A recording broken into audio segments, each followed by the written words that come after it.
রপ্তানি পণ্যের কাঁচামাল সংগ্রহে এফওসি সুবিধা বাড়ালে ধ্বংস হবে দেশীয় শিল্প, দাবি ব্যাকওয়ার্ড লিঙ্কেজ শিল্প মালিকদের। সম্ভাবনা হিসেবে দেখছেন রপ্তানিকারকরা। ডিসেম্বরে রেকর্ডের পথে প্রবাসী আয়। প্রথম 10 দিনে এসেছে $129 কোটি, 400 কোটির হাতছানি। বাণিজ্যিক ব্যাংক থেকে আরও $14 কোটি 90 লাখ কিনেছে বাংলাদেশ ব্যাংক। আমদানিও কমাতে পারেনি রাজধানীতে পেঁয়াজের দাম। ভারতীয় 110 থেকে 120 আর দেশি বিক্রি হচ্ছে 140 টাকা কেজিতে। কেনা দরই বেশি, দাবি বিক্রেতার। নতুন মুড়ি কাটার কেজি 100-র বেশি।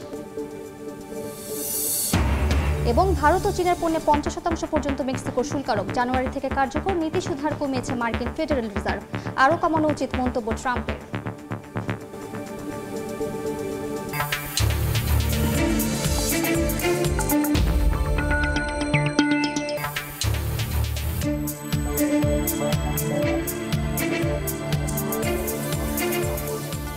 দেখছিলেন শিরোনাম। আমন্ত্রণ জানাচ্ছি দেশ ও দেশের বাইরের অর্থ বাণিজ্যের নানা খবর নিয়ে আমাদের নিয়মিত আয়োজন এই সময়ের বাণিজ্যে। আপনাদের সঙ্গে আছি আমি মালিহা সোহরাওয়ার্দী।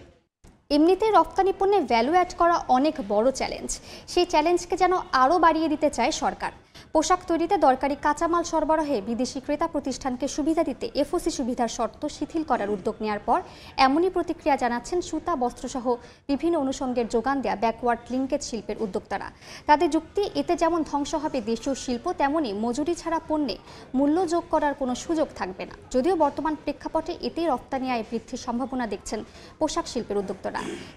এম এস আরিফিনের রিপোর্ট।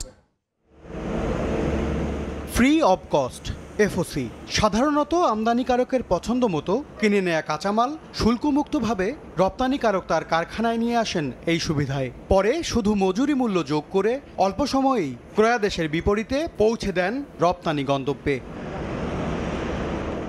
বর্তমানে দেশের তৈরি পোশাক শিল্পের কোনো উদ্যোক্তা তার আগের বছরের রপ্তানি আয়ের 50% পর্যন্ত এই সুবিধায় কাঁচামাল সংগ্রহ করতে পারেন। এই সীমাই তুলে দিয়ে তা শতভাগ করতে চায় সরকার। লিঙ্কেজ শিল্প মালিকদের আপত্তির মুখে অবশ্য সিদ্ধান্ত বাস্তবায়নে পুনর্বিবেচনার কথা ভাবছে মন্ত্রণালয়। সার্কুলার এফওসিতে বাংলাদেশে পণ্য আনতে পারবেন।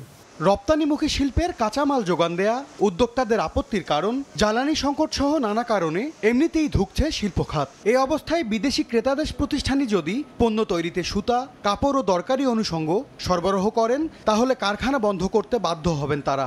অথচ দেশীয় পণ্যের যোগানি লিড টাইম কমিয়ে প্রতিযোগিতার বিশ্ববাজারে এগিয়ে নিয়েছে রপ্তানি খাতকে। একই সঙ্গে কম খরচে উচ্চমূল্যের পোশাক তৈরির সুযোগ হারাবে বাংলাদেশ। আমরা যেই ধরনের প্রোডাক্ট বর্তমানে বানাই সেখানে ভ্যালুয়েশন অনেক কম। আমি অনেক আপগ্রেড প্রোডাক্ট করব, এটা আমাদের ভিশন। বাট আপনি দেখেন আমরা কিন্তু আরো নিচে চলে গেলাম। মানে আমরা এখন সিএমএ কাজ করব। আপনি আমাকে শুধু মজুরি দিবেন, আমি শুধু প্রোডাক্টটা বানায় মজুরি দিব। সুতা, কাপড়, ডাইং প্রতিটি স্টেজ প্রাইমারি সেক্টর বাংলাদেশেই করতে হবে। না হলে আমাদের কিন্তু মেরুদণ্ড সোজা হবে না। যে কোনো সময় এই অর্ডারটা বাংলাদেশ থেকে চলে যাবে। তবে টিকে থাকার লড়াইয়ে এফওসির সীমা তুলে দেওয়ার পথেই চলতে চান রপ্তানিকারকরা। এতে ছোট উদ্যোক্তারা যেমন সুবিধা পাবে, তেমনি কমবে কাঁচামাল সংগ্রহের বোঝা, যা ভারত ও চীনের কাছ থেকে বাড়তি ক্রয়াদেশ আনতে ভূমিকা রাখবে।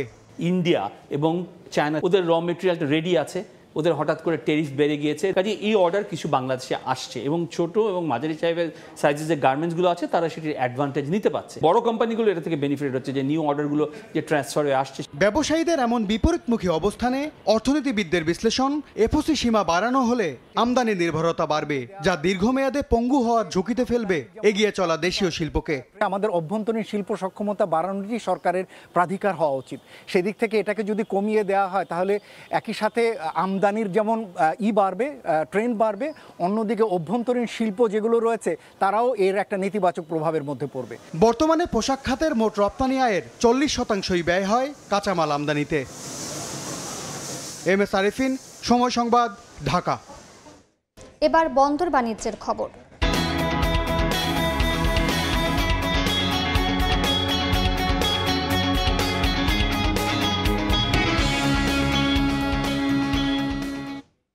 বেনাপোল বন্দরে চলতি অর্থবছরের প্রথম 4 মাসে কমেছে পাসপোর্টধারীদের যাতায়াত। গত বছরের একই সময়ের তুলনায় কম 4,02,849 জন। কমেছে রাজস্ব আদায়।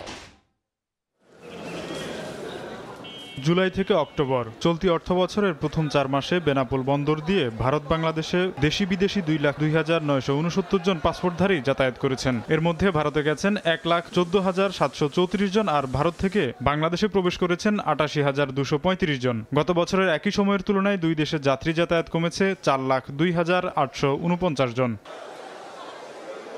বন্দর কর্তৃপক্ষের হিসাব, যাত্রী যাতায়াত কমে যাওয়ায় ওই মাসে ভারত সরকারের ভ্রমণ খাতের রাজস্ব কমেছে প্রায় 42 কোটি টাকা আর বাংলাদেশের কমেছে 32 কোটি টাকা।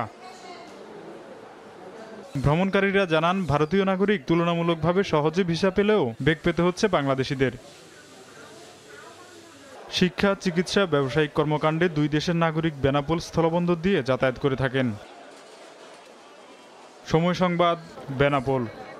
চলতি মাসের প্রথম 10 দিনে প্রবাসী আয় এসেছে $129 কোটি, যা গেল বছরের একই সময়ের তুলনায় 18.3% বেশি।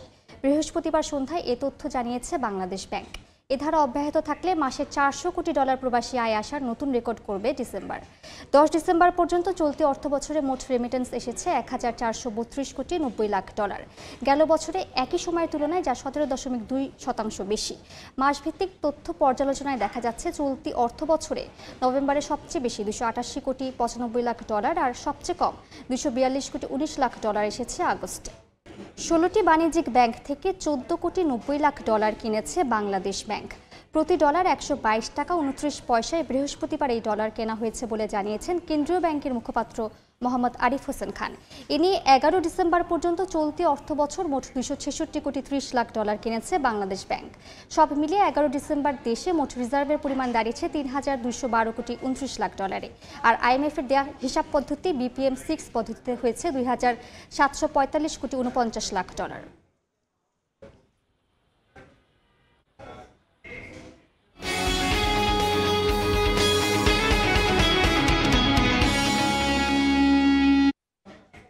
আমদানিও কমাতে পারেনি রাজধানীতে পেঁয়াজের দাম। ভারতীয় 110 থেকে 120 আর দেশি বিক্রি হচ্ছে 140 টাকা কেজিতে। রাজধানীর কারওয়ান বাজারে আছেন রিপোর্টার সাদিক হাসান ইমন। বিস্তারিত জানতে চলে যাচ্ছি তার কাছে। রাজধানীর কারওয়ান বাজারে দেখছি, সবজির বাজারে আছি এখন। সবজির বাজারের আগে পেঁয়াজের বাজারের দরদাম বলি। পেঁয়াজ কিন্তু যখন পেঁয়াজের দাম, ভারতীয় পেঁয়াজ আমদানির কথা হয়েছিল তখন কিন্তু মঙ্গলবার পেঁয়াজের দাম কিন্তু কিছুটা কমেছিল, 120 টাকায় বিক্রি হয়েছিল, কিন্তু আবারও কিন্তু তার একদিন পরে 140 টাকায় বিক্রি হচ্ছে। এই সপ্তাহে কিন্তু 140 টাকা কেজি দরে দেশি পেঁয়াজ বিক্রি হচ্ছে। আমদানিকৃত ভারতীয় পেঁয়াজ বিক্রি হচ্ছে 120 টাকা দরে এবং মুড়ি কাঁটা নতুন পেঁয়াজ 100 টাকা কেজি দরে বিক্রি হচ্ছে। আর তারপর সবজির বাজারের কথা যদি বলি তাহলে প্রথমেই বলতে হয় মরিচের দাম কিন্তু গত সপ্তাহের তুলনায় 10 টাকা বেড়েছে এবং এই সপ্তাহে প্রতি কেজি মরিচ 35 থেকে 40 টাকা বিক্রি হচ্ছে। শীতকালীন সবজির দাম কিন্তু 10 থেকে 15 টাকা পর্যন্ত কমেছে। ফুলকপি প্রতি পিস 30 টাকা বিক্রি হচ্ছে, বাঁধাকপি 25 থেকে 30 টাকায় বিক্রি হচ্ছে, করলা 50 টাকা কেজিতে বিক্রি হচ্ছে, শিম প্রতি কেজি 30 থেকে 40 টাকায় বিক্রি হচ্ছে, ঢেঁড়স 50 টাকায় বিক্রি হচ্ছে, পটল 50 টাকায় বিক্রি হচ্ছে, বেগুন 40 টাকায় বিক্রি হচ্ছে, মূলা 25 থেকে 30 টাকায় বিক্রি হচ্ছে, পেঁপে 30 টাকায় বিক্রি হচ্ছে। একটু বাড়তির দিকে রয়েছে টমেটোর দর, তবে গত সপ্তাহের মতোই দাম রয়েছে। 80 থেকে 100 টাকায় টমেটো বিক্রি হচ্ছে আর শসা বিক্রি হচ্ছে 60 থেকে 70 টাকায়। মাছের বাজারের দর যদি বলি তাহলে মাছের বাজারে কিন্তু প্রতি কেজি মাছের দাম, বড় মাছের দাম 10 টাকা করে বেড়েছে। রুই মাছ প্রতি কেজি বিক্রি হচ্ছে 270 টাকায়, গত সপ্তাহে 260 টাকায় বিক্রি হচ্ছিল এবং কাতলা, কই সেগুলোর দামও কিন্তু বেশ কমেছে। আর তেলের দর দিয়ে শেষ করতে চাই। তেল কিন্তু এই সপ্তাহেও প্রতি লিটার 195 টাকায় বিক্রি হচ্ছে, 5 লিটার 930 থেকে 945 টাকায় বিক্রি হচ্ছে। তো রাজধানীর কারওয়ান বাজারে সর্বশেষ এই ছিল আমার কাছে। আমরা এতক্ষণ সরাসরি যুক্ত ছিলাম কারওয়ান বাজারে। দেশের বাজারে আবার স্বর্ণের দাম ভরিতে 1050 টাকা বাড়িয়েছে বাংলাদেশ জুয়েলার্স অ্যাসোসিয়েশন বাজুস। বৃহস্পতিবার সন্ধ্যায় এই সিদ্ধান্তের কথা জানিয়েছে সংগঠনটি। নতুন দাম অনুযায়ী প্রতি ভরি 22 ক্যারেট স্বর্ণের দাম পড়বে 2,12,145 টাকা। এছাড়া 21 ক্যারেট 2,02,499 টাকা, 18 ক্যারেট 1,73,572 টাকা ও 1 ভরি সনাতন স্বর্ণের দাম পড়বে 1,44,424 টাকা। এ নিয়ে চলতি বছর মোট 84 বার দেশের বাজারে সমন্বয় করা হলো স্বর্ণের দাম।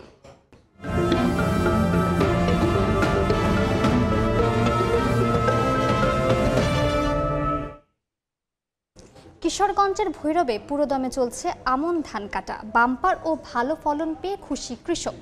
তবে সারের দাম কৃষকের নাগালে রাখতে না পারলে চাষাবাদ কমে যাওয়ার শঙ্কা তাদের। বিস্তারিত ভৈরব প্রতিনিধি মোহাম্মদ ফজলুর রহমানের রিপোর্টে। ফসলের মাঠে মাঠে ধান কাটায় ব্যস্ত ভৈরবের কৃষকরা।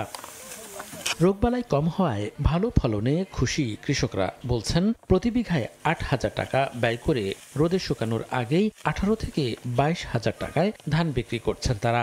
আমাদের মাঠে বাম্পার ফলন ধান হয়েছে। আমি 5 কানিতে 1 লক্ষ টাকা ধান বিক্রি করতে পারবো। আর খরচ আমার 50,000 টাকার মতো খরচ হচ্ছে আর কি।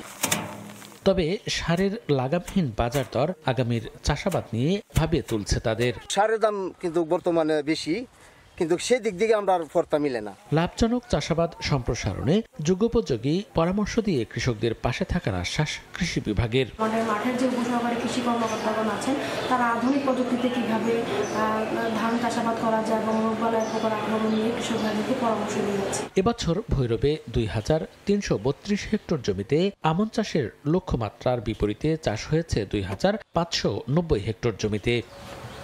সময় সংবাদ, ভৈরব।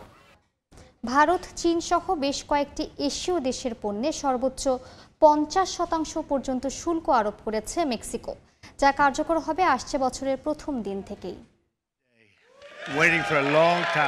বিভিন্ন দেশের ওপর অতিরিক্ত মার্কিন শুল্ক আরোপের পর থেকে অস্থির হয়ে আছে বিশ্ব অর্থনীতি। অবশ্য ট্রাম্পের দেখানো এই পথ অবলম্বন করে নিজ দেশের উৎপাদন বাড়ানোর দিকে ঝুঁকছে অনেক দেশ, যার মধ্যে অন্যতম উত্তর আমেরিকার দেশ মেক্সিকো।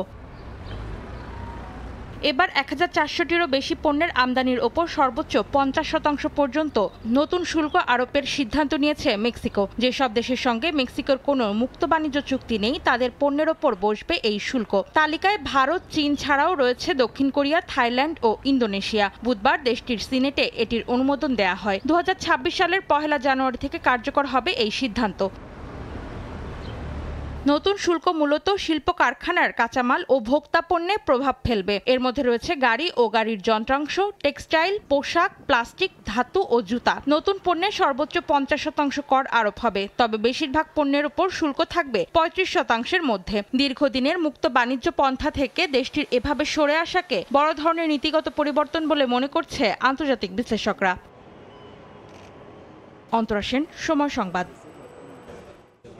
0.25% হারে নীতি সুদহার কমিয়েছে মার্কিন ফেডারেল রিজার্ভ। যুক্তরাষ্ট্রের নীতি সুদহার এখন 3.50% থেকে 3.75%-এর মধ্যে। ফলে যুক্তরাষ্ট্রের নীতি সুদহার এখন 3 বছরের মধ্যে সর্বনিম্ন পর্যায়ে নেমেছে।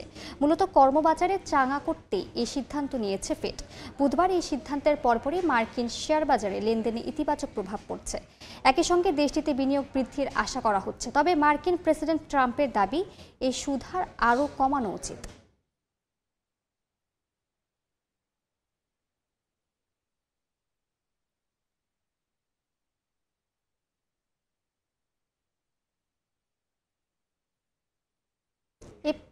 এ পর্যায়ে শীর্ষ সংবাদগুলো জানিয়ে দিচ্ছে আরেকবার।